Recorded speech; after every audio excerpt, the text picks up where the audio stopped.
Welcome to Talk Travel with Heather Tate, North Mississippi's podcast for savvy travelers. Talk Travel with Heather Tate is a weekly podcast that airs every Monday on the Shark 102.3 FM radio station based in Ripley, Mississippi, and is then released as a podcast. Travel advisor and travel enthusiast Heather Tate of Whimsical Destinations gives listeners expert travel tips curated through the years of personal and professional experience. By clicking subscribe, you'll have a new travel tip to add to your collection delivered to your podcast library every Monday. Talk Travel with Heather Tate is brought to you by Sun Bear Studio. Sun Bear Studio is a boutique recording studio in the heart of Ripley, Mississippi. When you record with us at Sun Bear Studio, we can mix, master, register, and publish your music, your podcast, or your family story. Email us when you're ready at sunbear@jc.media. This program was recorded at Sun Bear Studio in Ripley, Mississippi. Good morning, Northeast Mississippi travelers. This is Heather with Talk Travel with Heather Tate, and I am here to share my adventures and tried and true tips with you, whether you are also a seasoned traveler, a hopeful traveler, or currently an armchair traveler, meaning you're going to follow along with us from home for now. This is our 190th episode of Talk Travel with Heather Tate. And this week, I'm going to talk to you all about traveling with teens and tweens. I have been traveling with our boys throughout their baby, toddler, preschool, early childhood, and now those tween and early teen years. London is now 13, going on 14 this summer. And Christian is 9. Sometimes I feel like thinking that he goes on 19. In almost every stage, I have let them take part in the planning, whether directly, because London's flight choices and navigation oftentimes find their way into the planning of our trips, or Christian's hobbies, such as chocolate and biking. So whether directly or indirectly, I let the boys have a huge part of our planning. And I think that's something that's really important, especially when they are in these ages. Because as you know, if you have or had tweens or teens, sometimes they can be reluctant travelers. Not all the time. Sometimes your kids of all ages enjoy traveling. But then other times they may give you a little bit of pushback. They may decide they don't want to take that family vacation this year. They want to stay home, or they want to travel with their friends, go in a group, and their idea of spring break or summer vacation is not just with their parents. Well, I am sure that I will encounter that at some point. So I'm not naive to think that my boys are always going to want to take every trip with me that we ask them to go on.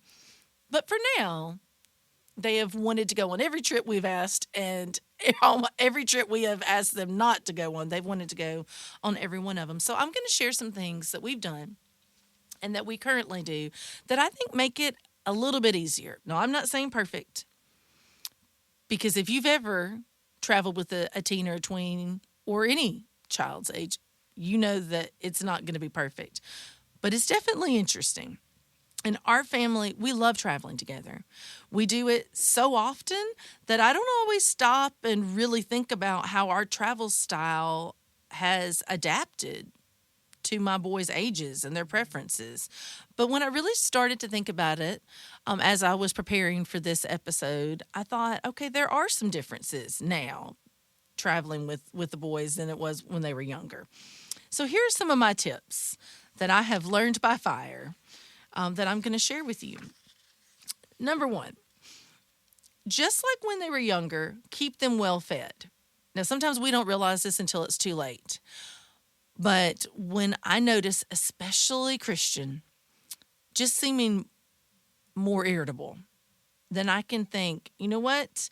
I bet he's hungry, because he is used to 3 meals a day, and Christian is adamant about that. London also does not like brunch because he feels like brunch, I've shared this before, makes him skip a meal between breakfast and lunch, so he does not love that. So I have found that sometimes when we're on traveling, I'm used to pushing for more activities And when I was growing up and I traveled with my family, sometimes we would eat one big meal a day when we were traveling and maybe snack the rest of the time. That's not how we ate at home, and that's not how we eat at home. And so my boys are not very flexible in that. They like to eat multiple times a day, and attitudes can spiral quickly if we do not. So that's something I have to remember, that we can't go too long in between without meals, because if we do, they're not going to be as willing to compromise if I want to go to a museum or I want to go to the garden. And that's going to be one of the main things that we'll talk about, say, for the end. Compromise is really important. So having snacks, stopping for snacks. Some of our favorite meals have been when we've gotten something to go and we went and sat in a park. And, we love to eat al fresco.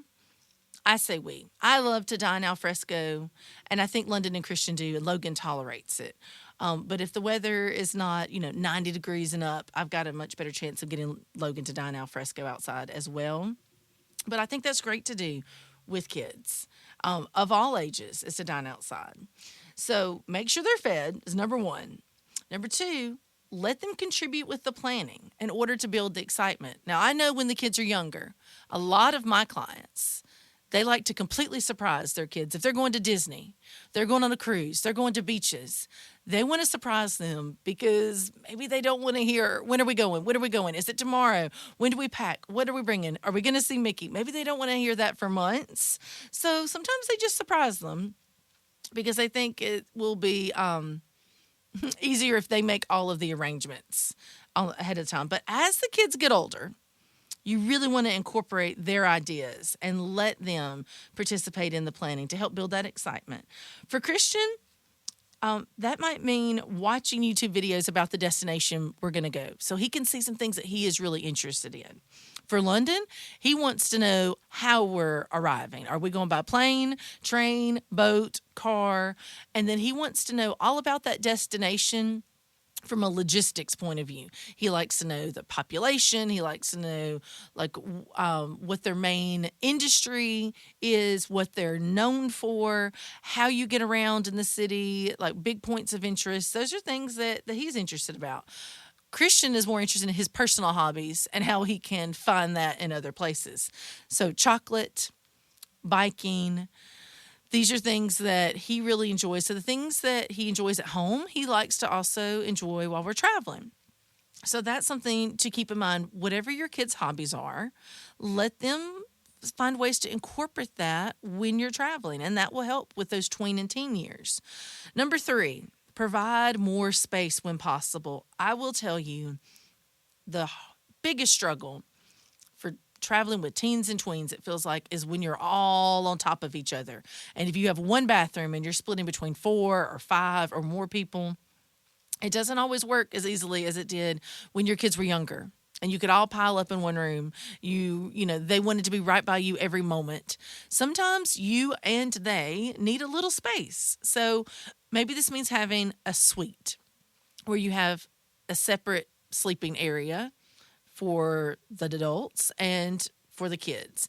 Maybe it means you have a 2-bedroom condo or a cabin where you have multiple rooms. In some cases, like last year when we went on our Croatian yacht, we had 2 cabins on board. Now, I would have done 4, just like I did when we went on a Royal Caribbean cruise, sometimes from a cost perspective. That makes a lot more sense. But in other cases, if you're going on a smaller vessel, you may not have the choice. As the kids age, you may have to be 2 and 2. And I have families who are going on Royal Caribbean cruises in the Caribbean, and they are choosing with their older teens to let them have their own cabin next door, have adjoining rooms so you can have more space, extra bathrooms. So when we went on our yacht, we were 2 and 2 across the hall. And I will tell you, maybe that's why that's been our favorite trip for everybody, is because we had more space that way. When we go on our Alma River cruise later this year in November, when we leave out of Germany, we have 2 cabins.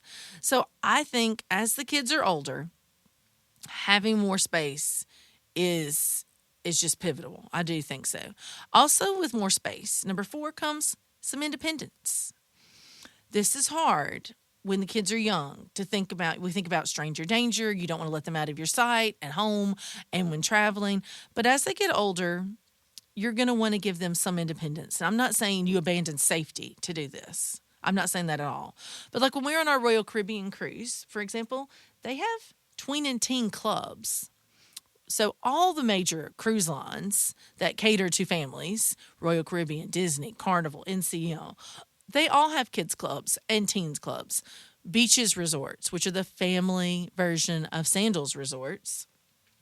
Beaches resorts have amazing kids clubs, tween clubs, teen clubs. So we have found when we have those options available, that gives our boys some independence. We can say, okay, you want to go here, you want to do these activities at this time, that's fine. Then Logan and I, we go do something just the two of us for the adults. Maybe we go to the comedy club that's for 18 and older, or we go see a show that the boys weren't really interested in doing, or maybe we go for after dinner drinks at the rum club, or we go for coffee and a crepe when we're at beaches.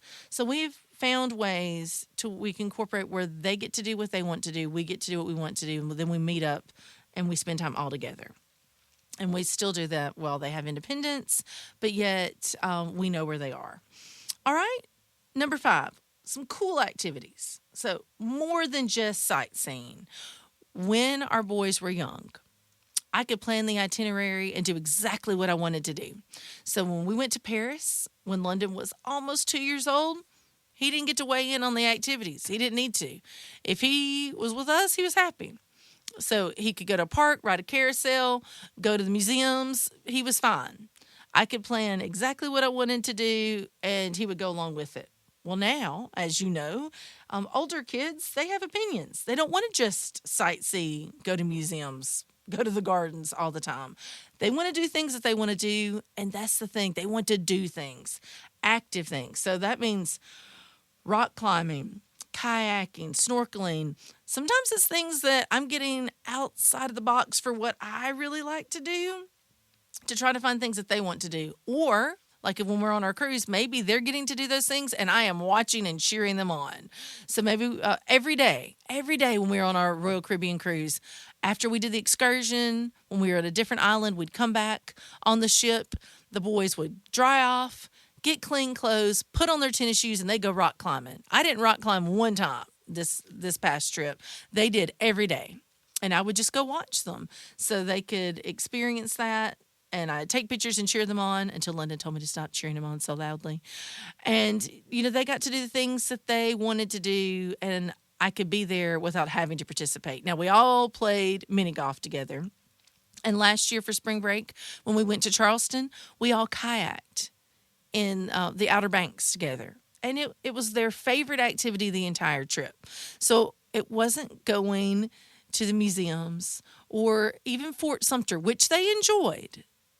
But it was doing an activity and together. All right, number 6, technology integration. There have been many times when I have said we are going to be a zero technology family while we are traveling. And I have eaten those words more often than I can count. But what I have learned is that sometimes you have to embrace the technology, especially as the kids are older. London is in the 8th grade. He now has a cell phone. He is very responsible with it. I'll give him credit for it. And he uses it wisely. But we don't tell him he can't be on his phone or shouldn't be on his phone. But we do have parameters of when it's okay and when it's not. So you can use technology to document the trip, whether it's taking videos or pictures. To navigate, that is something that both boys love doing. They love to be in charge of the GPS. We have let London be in charge of the GPS on road trips. Whenever we were in London a couple of years ago, we let him navigate the tube station. So wherever we were going to go by tube, London was the one telling us which one to hop on and which one to hop off. So letting your kids, your older tweens and teens, use technology to help with the trip is a great idea. London's better at a lot of technology than I am. And Christian loves making YouTube videos. So I encourage him while we're traveling to take videos, and they're often educational and sometimes they're just fun. He just wants to do a resort tour or capture some images and videos from the water park. I let him do that because that's something that he enjoys. And whether he realizes it or not, he is documenting his trip along the way. So there are ways that you can incorporate technology where everybody wins. All right. Number 7, we're almost finished. Number 7 is balance. Don't overplan. I say this for myself. Be careful of early mornings. If your teens are not early risers, you cannot have a full day every day where they're getting up at the crack of dawn, or you're going to get a lot of resistance. Number 9, number 8, compromise. Compromise. Budget together. Try new things, foods, experiences together. So if there's something your kids really want to do, try to find a way to make that work into your schedule. And then they'll be more accommodating for something that you want to bring. I asked my boys, this is the last thing that I'm going to share today on traveling with tweens and teens. I asked the boys to tell me their favorite trips, that they could remember their 3 favorite trips and why that we've ever done. Christian, who's 9, he said his favorite trips have been going to Croatia, Aruba, and Jamaica. And so I asked why these 3. For Croatia, the 9-year-old said it was the culture, was experiencing a new culture. For Aruba and Jamaica, he said it was for the beaches and the relaxed vibe. He actually got to explore Jamaica on his own a little bit. And when I say that, at Beaches and a Grill, when we were there in October, there was a moment where I said, go make a lap and come back. I meant for him to be gone 5 minutes. It took 40 minutes for me to find him. And when I say I was in a mild state of panic, even though I knew that he was fine, I knew that he knew where to find us. I knew he knew where our room was right on the beach. I knew that the staff was going to be looking out for him, and he had already made friends there. I still, for 40 minutes, was searching for him at Beaches and a Grill. And by the time I found him, he was living his best life. He had already played mini golf, played basketball, had a pina colada, and was on the beach, sitting there in a chair, finishing up his pina colada when I found him. Oh, been to the playground. He had done it all in 40 minutes. And after that, I was like, okay, no, you're going to stay with me or with your brother. You're not going off alone again, even for 5 minutes.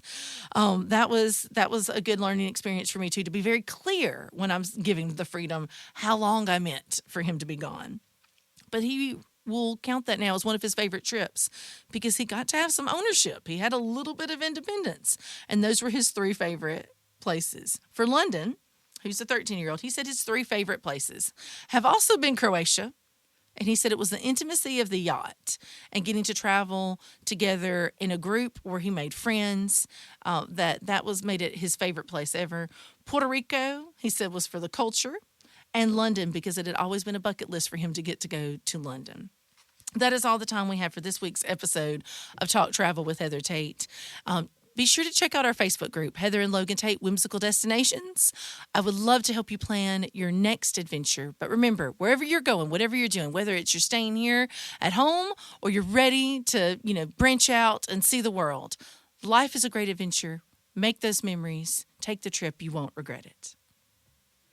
This show is made possible by JC Media, LLC in Ripley, Mississippi. JC Media owns the Shark 102.3 Classic Rock FM radio station where the show is hosted, and Sun Bear Recording Studio where the interviews are recorded.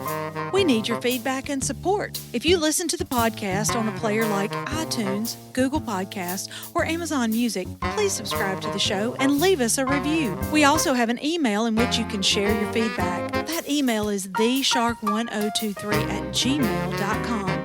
Subscribe to our podcast on your favorite app or stream episodes online at shark1023.com/podcasts. Today's episode was produced by Melinda Marsalis. It was edited by Rick Williams and engineered by Chris Marsalis. The podcast technician is Joyce Grady.